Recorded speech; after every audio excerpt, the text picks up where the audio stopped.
Hey folks, Madame la Prof here, and I know it's been a minute.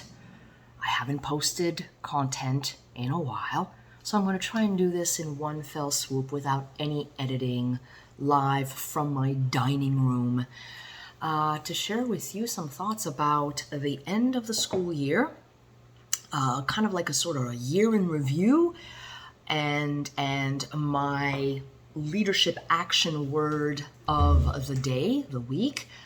I'm going to try and post more content this summer. I want to compensate for the fact that I haven't posted anything in the last like 3 or 4 weeks. So end of the school year has been a particularly challenging one. I mean, already the year was a school year to end all school years. But the government basically imposed an end to all school June 23rd. I mean, some schools managed to dismiss students a bit earlier, but basically everybody was expected to be at school until June 23rd. And everybody at school, I mean, not just my school, other schools as well, everybody was just done. There was this non-verbal language between teachers, administration, and students, basically loosely translated to, can we get out of here? And it was pure, sheer exhaustion. And we would swap stories how some teachers would get home and they would bring a bag of corrections to do and basically had no energy to do them. It was a very draining end of the school year. And on top of that, our school is dealing with a move. We're moving into a new building. We're moving into a different building. And there was a lot of packing to be done. So my beginning of the end started mid-April. Shout out to my leadership students and my student council students and part of my grade 11 French class who helped me in the packing. Yes, Liam, I'm looking at you. I'm giving you a direct shout out to you. But not just Liam, the entire class. You guys were particularly awesome in helping with the packing and my student council students. But I basically had to deal with cleaning and sorting and tossing things that were accumulated over the last, I don't know, maybe 5 years, things that predate me.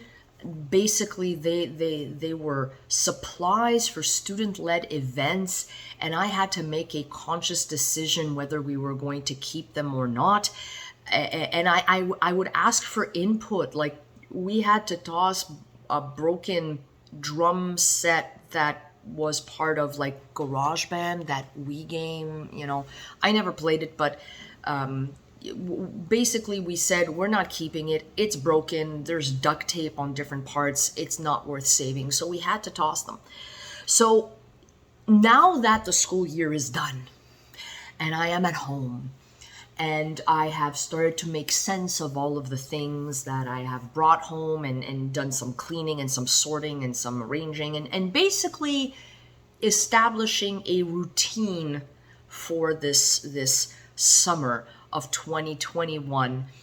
I would like to offer my year in review, and maybe if you want to compare it to mine and see how it went, maybe your feelings are the same as mine.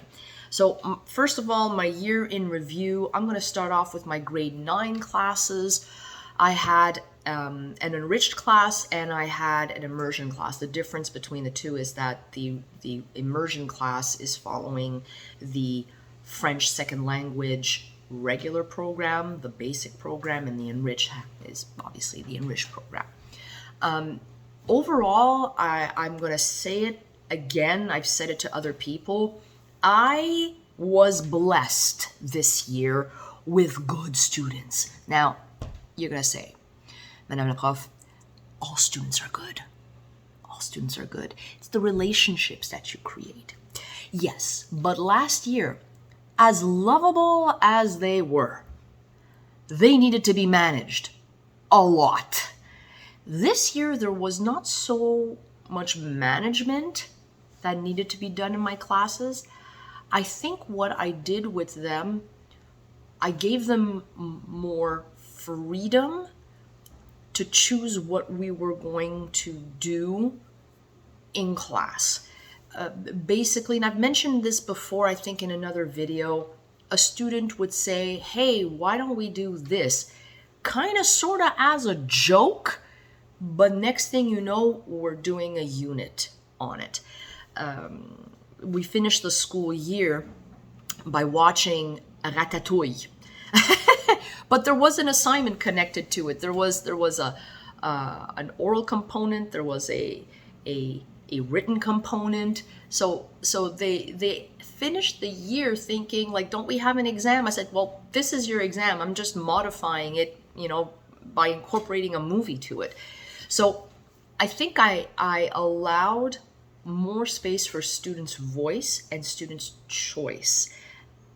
I don't think they're realizing it now. I think it doesn't happen often in certain schools where students pretty much call the shots on what is going to be studied and what they're going to be learning during the school year. So that's what I did with my grade 9s, my Sec 3s, for those who are in the Quebec system. So that I think it was a good school year. Yes, the students weren't perfect. Trust me, they were not angels, but I think they understood the scenario, the situation, the context in which we were collectively, and I don't think they made a big deal about, okay, we're going to stop, fooling around and partying and we're going to work. So that was a good thing. My grade 11 class, my Sec 5s, the seniors. This is going to sound weird, especially for the Sec 5s who are listening or watching this video. I don't think I was demanding enough. And I say this with a huge asterisk at the end of it. I backed off because I could feel the stress that was on their shoulders. But there was a little voice inside my head that said, I should have asked more. But at the same time, I should have been creative in how I was going to be more demanding with them. I'm comparing myself with the other teachers, and like they didn't even read a novel this year. I feel bad that I didn't ask them to read a novel, mostly because I'm not a big novel reader myself. I'm really picky and choosy when it comes to the novels that I read and that I ask my students to read. So I don't want to say that I should have been more strict with them. I feel that perhaps I could have been more creative and demand a bit more from them. But I don't regret not being demanding enough because I could feel like their stress was palpable, and I just wanted to make sure that they had a safe space to work in. My leadership class. Okay. So I think among the 30 students that were signed up for my leadership class, only 2 actually asked to be in leadership. And that that threw me for a loop, because some of these students, the concept of showing initiative was very foreign to them. And I say that lovingly, because when I did ask them or to do things or give them a task list, chores, this is what needs to get done, they were on top of it. They got stuff done. They made sure that task list was tackled. And that is really good. Like it alleviated my stress. But if if you were expecting from this group initiative and coming up with plans and ideas, I don't think they were there yet. Some of them towards the end of the year understood a bit the process, and I think if we had had an extra month, not that I wanted to, our school doesn't have AC. I didn't want to be in that building for another week. Let's just be clear. I think if we had maybe not an extra month, maybe a few more extra classes, I think they would have shown that initiative that really makes leadership students stand out from just the simple kid who's doing what their teacher is asking them to do. So overall, they were a good group.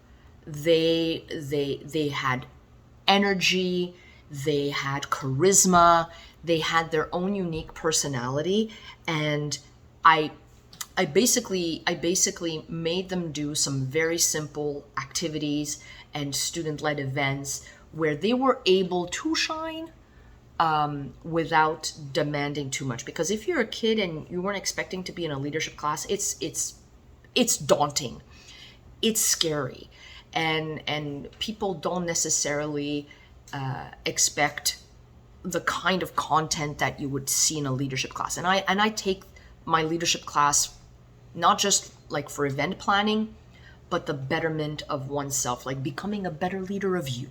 There we go. So that's pretty much my year in review. I you know what? I'm going to talk briefly about student council. It was hard to run after school events and activities when you cannot assemble and congregate together because of social distancing rules. So do I regret not doing more? Yes. I wish we could have done more. I wish I could have been more creative in coming up with activities and things to do, but at the same time, I was alone. I know that there was another educator who had signed up, but I think our collective plates were full, and part of me, and it's a fault of mine, part of me did not want to ask for more help because I kept on saying to myself, why am I burdening someone else with this? Why am I burdening someone else with this? Why am I imposing this on someone else? So I would just keep it to myself. And things got pushed to the side. Yeah. So is it going to be better next year? Yes. But for now, and I'm going to segue into my leadership word of the day or the week, it's time to disconnect. It's time to stop thinking about school and think about other things. In my case, I am going to focus on activities that have nothing to do with school. I'm going to focus on things that I don't want to say I've been neglecting, but I like sewing. You know, it's hard to say I'm going to spend 3 hours sewing when I'm either focusing on my university classes or my prep work. So I'm going to do some of that, and hopefully in the next couple of weeks, I'm going to finish a couple of pieces. Disconnecting is important for educators. I know that there are some jobs out there that require that you remain connected. But I think even in any profession, you have to disconnect for, and by disconnecting, I don't just mean like, you know, this, you know, virtual connections. I'm talking also about your mental connection to work and always thinking about work. And it's hard. It's hard to switch off and to think about other things. But we need to focus on ourselves if in the long term we want to be able to focus on others. So and that was something that a regional director told me a few years back. If we want to be there for our team long term, we need to sometimes step back and focus on ourselves. So we need to take the time to step back, to disconnect, and to say, I'm not going to do this. I'm not going to focus on this. And as educators, we often look at different things and start thinking and planning. I can do a unit on this. I can do a unit on that. And that's the beauty sometimes about being being an educator. You get inspired by different things. And I know it's going to happen. I know it's this summer. I'm going to be walking around downtown and I'm going to get an idea. All I need to do is jot it down, write it down, take notes, forget about it, and then, come mid-August, start thinking about it again. So disconnect is my leadership action word of the day, of the week. And I highly encourage everyone to take the time and disconnect. Even if it means, in some cases, like what I'm doing right now, I'm connecting with you guys because I want to create more YouTube videos. But, it might be YouTube videos on my sewing projects. It might be YouTube videos on me gaming. It could be a variety of things. So that's my recommendation. And what I'm going to be doing this summer, I'm working on a new cosplay. It's on Assassination Classroom. And I'm going to post some, I can't wait to show it. So I'm going to be doing some cosplay projects, some sewing projects, some gardening. If you know me, gardening's not a thing for me. I do a bit of gardening, I'm going to try.